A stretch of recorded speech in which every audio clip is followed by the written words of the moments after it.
Ito, kilala po nyo yan. Yan po si Mayor Mabilog ng Iloilo City. Dating mayor ng Iloilo City. Alam ko yata ngayon, tumatakbo na naman ulit yung mayor eh. Ito po yung pinagbintangan ni dating Pangulong Duterte o ng Duterte administration na involved daw sa illegal drugs. So sa takot nito, umalis siya ng 2017, nagpunta ng Estados Unidos, kumuha ng political asylum. After matapos ang term ni Duterte, bumalik dito sa Pilipinas. Alam niyo kung bakit, kung anong nangyari ngayon? Napakagandang balita nung nangyari para sa kanyang pamilya at sa kanyang sarili. Binigyan siya ng parang pardon. Executive clemency po ang ibinigay ni Pangulong Marcos. Pinawawalang visa ang kanyang mga kaso, parang ganon. Kasi ito naging masyadong kawawa, naharas nung nakaraang pamahalaan. Isipin mo, elected mayor ka ng Iloilo City. At ito po pasintabi na, kung di ako nakakamali, ito po ay supporters ng Piklawan, Dilawan kung tawagin nila. Pero dahil nakita ng Malacanang sa pagsusuri na hindi naman naging parehas at naging kawawa siguro ang kanyang kalagayan nung siya ay elected mayor ay pinagbintangan sa illegal activities.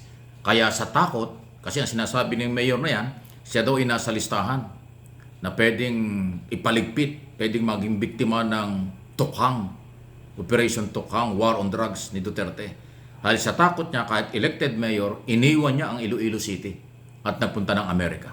Natandaan ko yung statement niya nung siya ay nasa Amerika, nung pagbalik dito, talagang naging kawawa. Meron yatang maiksing statement dito nung marap ito sa Senado. Ewan kung maririnig natin yung sinasabi niya. Honorable members of the subcommittee on the Blue Ribbon Committee. Yan yung marap sa hearing. Good afternoon po. First and foremost, gusto ko lang po sabihin na I was not and never will be a drug protector. I don't know personally nor did I benefit in any way from any illegal drug personality in Iloilo or elsewhere. Naging Kabataang Barangay Chairman po ako, City Councilor, Vice Mayor, and Mayor for 6 years.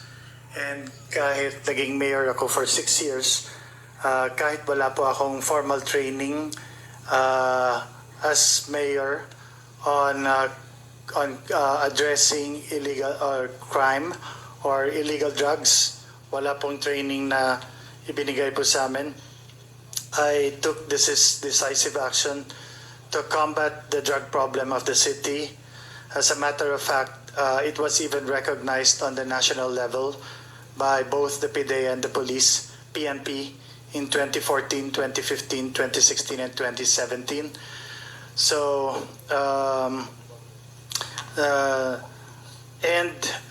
as mayor in the beginning, as mandated by law, I am aware of my authority to set local policies and priorities related to crime and drugs.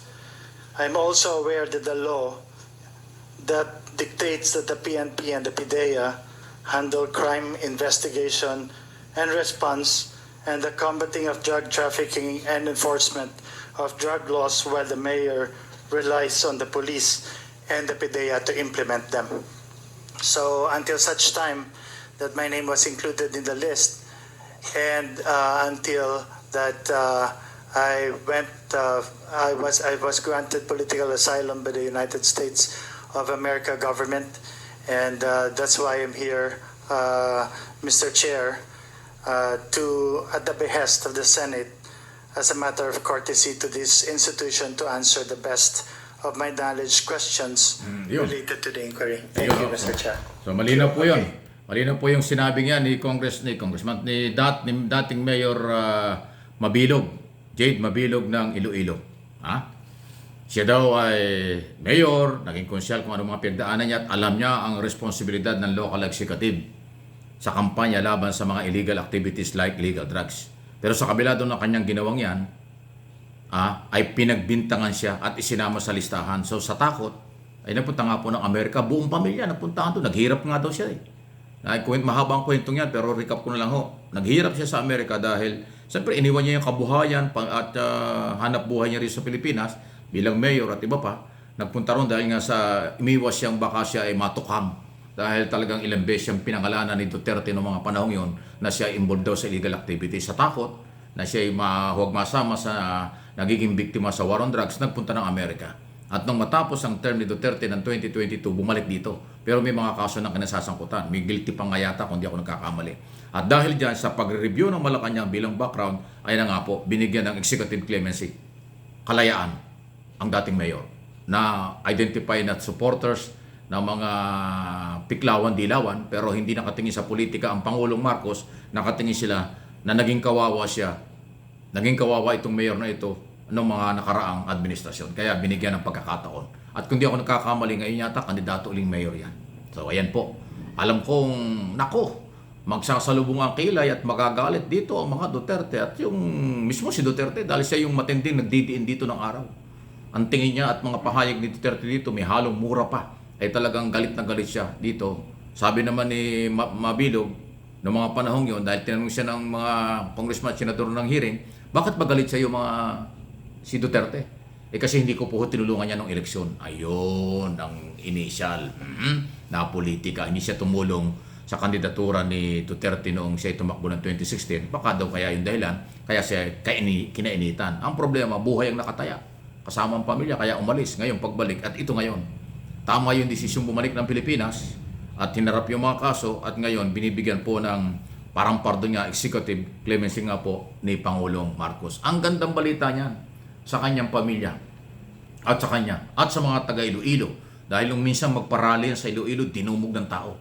Na-miss siya, hinanap siya ng mga taga Iloilo City dahil siya ay isang mayor na umalis dahil nga ho sa naging problema. Ngayon ay malaya na siya at na-dismiss yung kaso mawawala pa. O yan, ang development.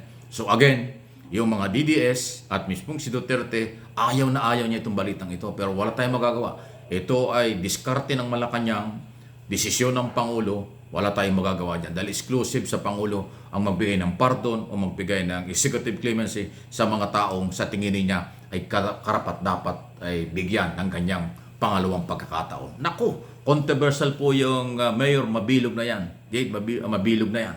At yan na po ang palagay ko isa na naman sa kinagagalit at ikagagalit ng kampo ni Duterte dahil yung isa sa kanyang pinanggigigilan noon na pinagbibintangan sa illegal activities ay binigyan pa ng ganitong napakagandang pagkakataon ng Office of the President. Ayan, nakikita na natin yung ipin, yung tapang, yung lakas ng loob at direksyon ni Pangulong Marcos. Kahit na yung pinanggigigilan ng dating administrasyon, ngayon ay binibigyan niya na ng panibagong buhay, panibagong pag-asa sa kanyang paniniwala. Ang ganda nito, pati mga piklawan, dilawan matutuwa. Hindi lang yung pamilya ni Mabilog, ni Mayor Mabilog. Lahat sila matutuwa sa galaw na ito ng Office of the President. Any comment, reaksyon, malaya po kayo. Please like and share. Pakishare po ninyo mga Ilonggo. Mga taga Iloilo, ishare po ninyo ito. Magandang balita ito, hindi lang sa Iloilo City, sa buong bansa, sa buong Iloilo Province at sa kanilang mga kababayan sa buong mundo. At hindi lang sa Pilipinas, matutuwa sa ganitong aksyon ng Office of the President.